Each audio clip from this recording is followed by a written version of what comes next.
Assalamualaikum warahmatullahi wabarakatuh. Halo kawan-kawan semuanya, terkhususnya kepada sobat-sobat penggerak. Sebagai seorang guru, dalam menjalankan tugas kita di sehari-hari pada sekolah, tentunya kita selalu berhadapan dengan permasalahan-permasalahan, terutamanya dalam meningkatkan hasil belajar peserta didik kita dalam aspek afektif atau sikap dan juga aspek psikomotorik atau keterampilan peserta didik kita. Biasanya kita sebagai seorang guru itu kita kebingungan kalau mendapatkan atau menemui permasalahan dalam menjalankan tugas kita. Nah, pada kesempatan kali ini kami akan mempraktikkan salah satu pendekatan yang bisa kita gunakan jika menemukan permasalahan-permasalahan seperti itu. Pendekatan yang kami akan gunakan yaitu pendekatan coaching.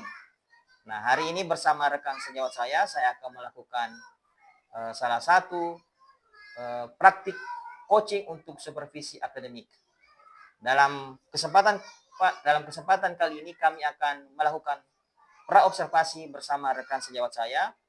Perkenalkan terlebih dahulu, nama saya adalah Ismail Umar, merupakan calon guru penggerak angkatan 11, sedangkan rekan sejawat saya bernama Ibu Sri Hidayani.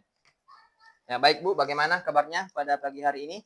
Baik, alhamdulillah. Terima kasih sudah meluangkan waktu pada pagi hari ini. Jadi pada pagi hari ini kita akan melaksanakan praobservasi. Jadi di sini kita akan membahas, berbincang-bincang sedikit mengenai tentang apa yang Ibu rencanakan dalam melaksanakan pembelajaran. Perlu juga Ibu ketahui bahwa di sini bukan bermaksud untuk menilai proses pembelajaran yang akan Ibu lakukan, namun kita melaksanakan praobservasi ini agar pada saat melaksanakan observasi nanti Ibu sudah siap semua, sudah mengantisipasi hal-hal apa yang akan terjadi dalam proses pembelajaran. Selamat pagi, Bu Sri.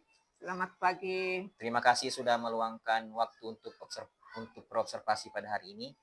Jadi kita akan membahas rencana pembelajaran Ibu pada pagi hari ini. Bagaimana perasaannya, Ibu? Baik, alhamdulillah. Senang bisa mendiskusikan tentang rencana ini. Materinya yang sangat menarik dan saya harap rencana ini berjalan dengan lancar. Senang mendengarnya, Bu. Nah, pertama yang perlu ingin saya sampaikan kepada Ibu, jadi tujuan kita melaksanakan praobservasi adalah bukan untuk menilai atau menghakimi cara Ibu mengajar atau proses pembelajarannya, tapi tujuan utamanya agar kita bisa meningkatkan kualitas atau mutu pembelajaran yang kita laksanakan di kelas. Jadi coaching untuk supervisi akademik itu terbagi menjadi 3 tahap ya Ibu ya. Ada tahap praobservasi, observasi, dan yang terakhir pasca observasi. Nah, pertama-tama tentunya Ibu sudah menyiapkan tujuan pembelajaran yang akan dilaksanakan di dalam kelas. Saya ingin tanyakan apa tujuan pembelajaran utama yang ingin Ibu capai dalam pembelajaran kali ini? Jadi tujuan utama yang saya ingin capai di dalam pembelajaran ini adalah mengharapkan siswa memahami hubungan antara komponen biotik dan komponen abiotik, serta bagaimana keduanya saling mempengaruhi keseimbangan ekosistem. Tujuannya sangat bagus, Ibu. Kemudian dari tadi yang saya dengarkan, Ibu ingin siswa itu melihat ekosistem secara menyeluruh, terutama hubungan antara komponen biotik dan abiotik. Nah, untuk mencapai tujuan pembelajaran tersebut, aspek pengembangan apa yang ingin Ibu kembangkan terhadap siswa? Jadi Ibu, selain pemahaman akademik, saya ingin siswa mengembangkan keterampilan berpikir kritis mereka dalam menganalisis peran setiap komponen dalam kegiatan ekosistem. Selain itu, melalui diskusi kelompok, mereka juga akan mengembangkan keterampilan kerjasama. Jadi itu merupakan pilihan aspek pengembangannya sangat baik, terutama untuk materinya. Jadi materinya ini memerlukan pemahaman analitis dan juga kerjasama antar siswa. Nah, untuk model pembelajaran, saya tahu Ibu pasti sudah menyiapkan model pembelajarannya. Jadi model pembelajaran apa yang Ibu akan gunakan? Ya, jadi betul saya sudah menyiapkan model pembelajaran. Saya menggunakan model pembelajaran berbasis masalah. Saya akan merancang kegiatan, siswa akan bekerja sama untuk menemukan solusi terhadap permasalahan tersebut. Model pembelajaran berbasis masalah tentunya menurut saya sangat cocok untuk mengembangkan keterampilan berpikir kritis siswa dan mengembangkan kemampuan mereka dalam memecahkan masalah. Berikutnya Bu, apa-apa saja kegiatan yang akan dilakukan siswa dalam pembelajaran?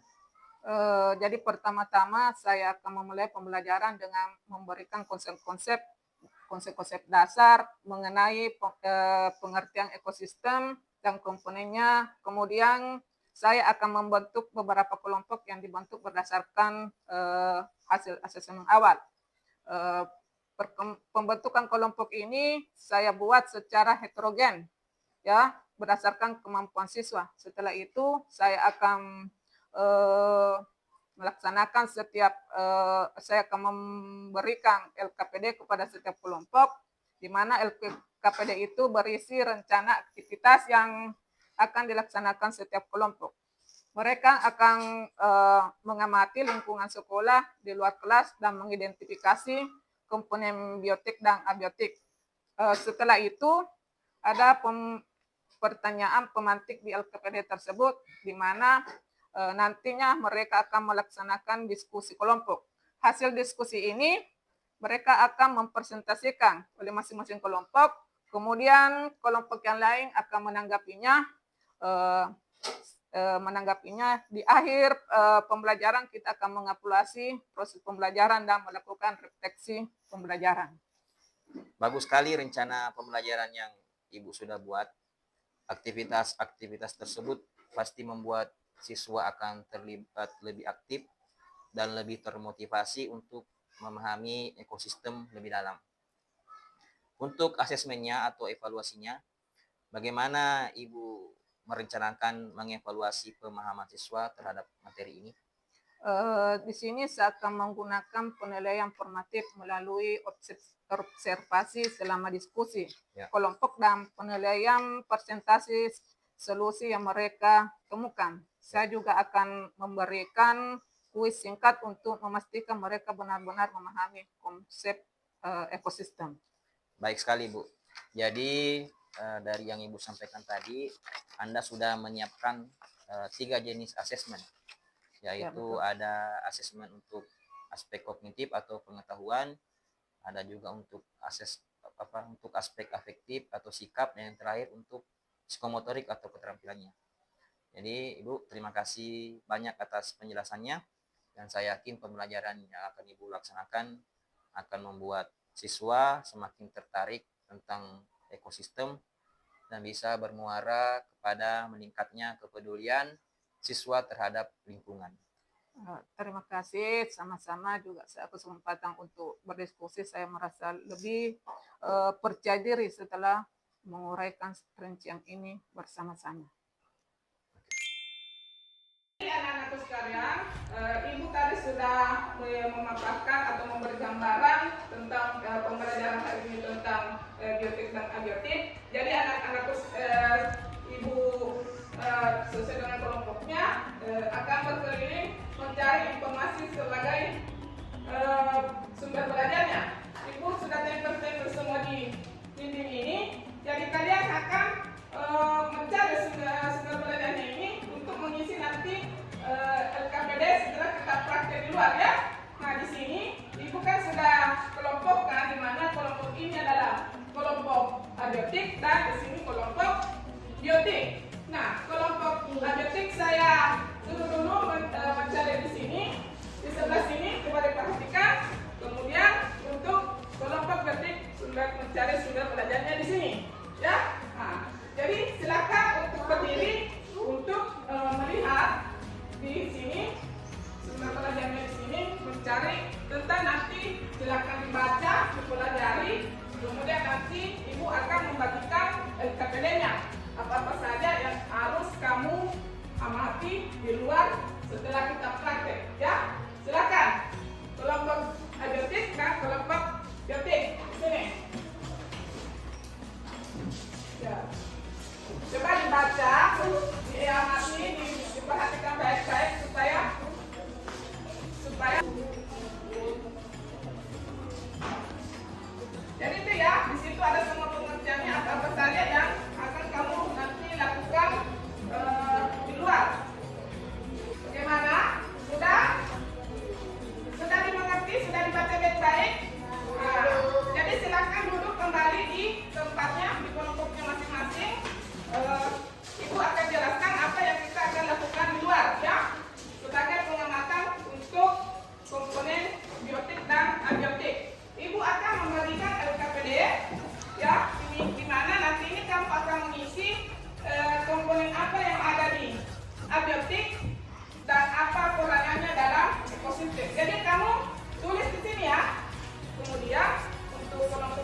apa-apa saja yang ada di empang ini, yang termasuk kelompok abiotik, ya, yang sudah dijelaskan tadi, yang sudah kamu baca ya, yang mana termasuk abiotik, yang mana kelompok biotik. Di sini juga, coba dicatat, tulis namanya, kelompoknya.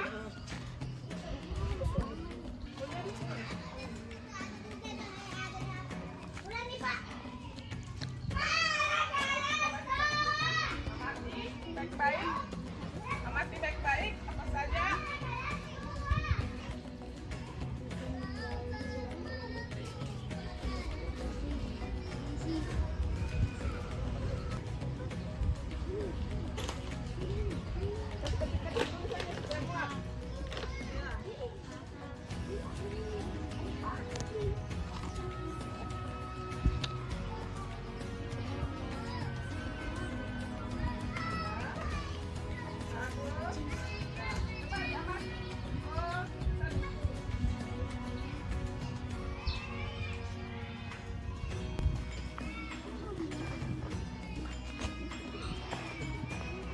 Ya, jalan mengamati itu. Satu yang menulis apa saja. Coba sumbangkan apa pendapatnya tentang itu.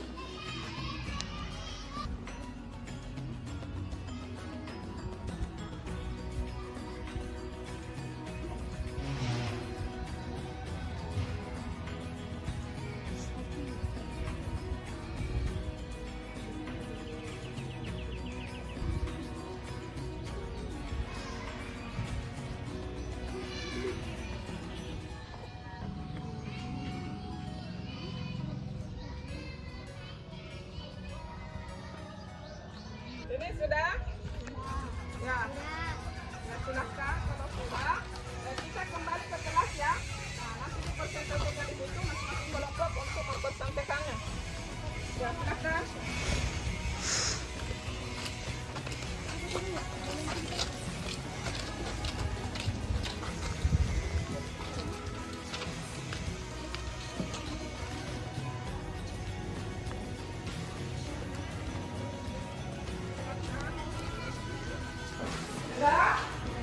Sekarang masing-masing duduk kembali di posisinya semula sekelompoknya. Jadi ibu akan mempersilahkan setiap kelompok untuk mempresentasikan hasil pengamatan yang dilakukan di empang tadi. Yang pertama dulu kelompok biotik. Waalaikumsalam warahmatullahi wabarakatuh.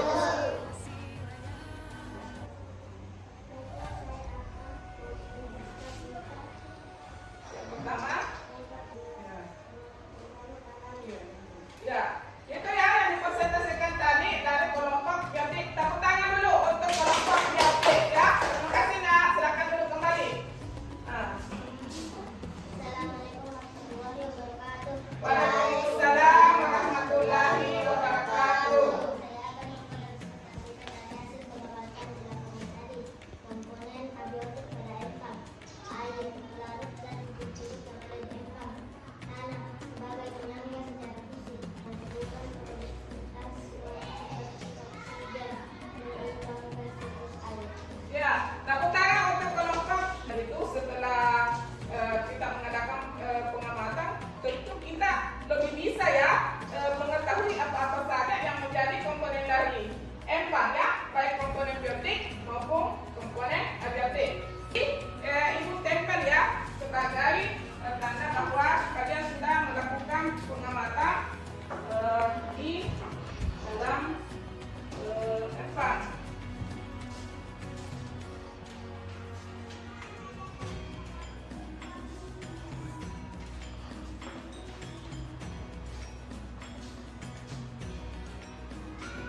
Nah, di sini anak-anakku harapkan dengan pengamatan ini bisa membedakan mana kelompok biotik dengan anak kelompok abiotik. Ya, Ibu ucapkan banyak terima kasih atas kerjasamanya. Wabillahi taufiq wal hidayah. Assalamualaikum warahmatullahi wabarakatuh. Waalaikumsalam warahmatullahi wabarakatuh. Assalamualaikum warahmatullahi wabarakatuh. Halo sobat sekalian, terkhususnya kepada sobat penggerak. Perkenalkan, saya Ismail Umar, merupakan calon guru penggerak angkatan 11 dari Kabupaten Pangkep. Jadi pada kesempatan kali ini saya akan melaksanakan rangkaian supervisi akademik dalam pembelajaran dengan menggunakan paradigma berpikir coaching dan melakukan refleksi terhadap praktik supervisi akademik tersebut. Pada kesempatan kali ini saya tidak sendiri, saya ditemani oleh rekan sejawat saya yang bernama Ibu Sri Hidayani. Beliau merupakan wali kelas sekaligus guru kelas 6. Dan juga pada kesempatan kali ini kami didampingi oleh pengajar praktik Ibu Siti Aisyah. Nah, pada kesempatan yang lalu kami telah melaksanakan kegiatan praobservasi dan juga kegiatan observasi. Maka pada kesempatan kali ini kami akan melaksanakan tahap pasca observasi untuk melihat dan mengevaluasi kembali proses belajar mengajar yang telah dilaksanakan oleh rekan sejawat saya. Baik, Assalamualaikum Ibu. Waalaikumsalam. Bagaimana kabar Ibu pada hari ini? Alhamdulillah baik. Alhamdulillah. Sebelumnya kita sudah melaksanakan percakapan praobservasi dan juga melaksanakan observasi di kelas pembelajaran Ibu. Jadi tujuan dari percakapan ini yaitu untuk mengevaluasi sejauh mana proses pembelajaran yang sudah Ibu lakukan dan akan memberikan beberapa pertanyaan. Boleh ya Bu ya? Ya, silakan. Ya, untuk pertanyaan pertama, bagaimana perasaan Ibu dari kegiatan proses pembelajaran yang telah Ibu lakukan kemarin? Ya, baik.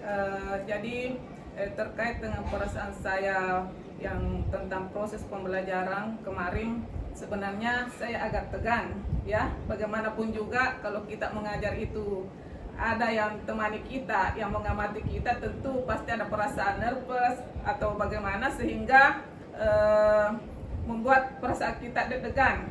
Tapi berjalan dengan waktu setelah pembelajaran itu bisa dikuasai, akhirnya pembelajaran itu berjalan dengan lancar dan bisa santai dan rileks mengajar.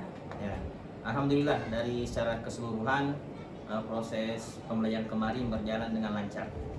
Kemarin juga waktu kita melaksanakan perobservasi, Ibu memilih beberapa area pengembangan proses ya Bu. Nah, Ibu sejauh mana keberhasilan area pengembangan yang telah Ibu laksanakan pada kegiatan proses pembelajaran di kelas kemarin? Jadi oke, baik. Untuk pertanyaan sejauh mana keberhasilan menurut saya sudah melaksanakan pembelajaran sesuai dengan tahap-tahap yang saya rancang, dan kemudian menurut saya alhamdulillah proses pembelajaran itu berjalan dengan lancar. Jadi begitu menurut saya setelah melakukan pembelajaran ini. Iya. Jadi secara keseluruhan area pengembangan yang Ibu fokuskan sudah berhasil ya Bu ya? Ya, meskipun ada beberapa kendala yang saya hadapi. Ya baik, jadi kira-kira menurut Ibu kendala-kendala apa saja yang Ibu hadapi kemarin pada saat melaksanakan proses pembelajaran?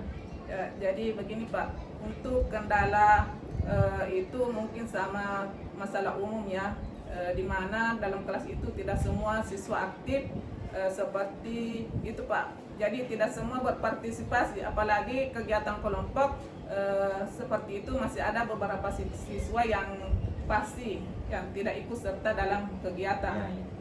Ya Bu, jadi di dalam kegiatan kemarin itu ternyata masih ada beberapa siswa Ibu yang kurang aktif atau tidak aktif. Terutamanya itu biasa kita laksanakan pembelajaran kemarin, Ibu melaksanakan proses pembelajaran secara berkelompok. Di dalam kelompok itu ada yang didominasi oleh 1-2 orang saja dan 1-2 orang lain yang tidak aktif, tidak terlibat. Nah, apa kira-kira yang akan Ibu lakukan supaya bisa memperbaiki dari kendala-kendala yang Ibu hadapi kemarin? Dari kendala-kendala itu Ibu memikirkan apa yang harus saya lakukan ke depan. Sepertinya saya lebih memperhatikan lagi tentang istilah ketertarikan siswa, seperti kesiapan belajar ke depannya itu bagaimana, dan lebih menggali lagi pengetahuan apa sih yang kebutuhan yang mereka butuhkan, sehingga mereka bisa lebih tertarik atau lebih aktif. Dan saya akan membuat asesmen yang yang seperti apa kesesuaian itu, kemudian juga seperti kebutuhan mereka, seperti itu, Pak. Oke.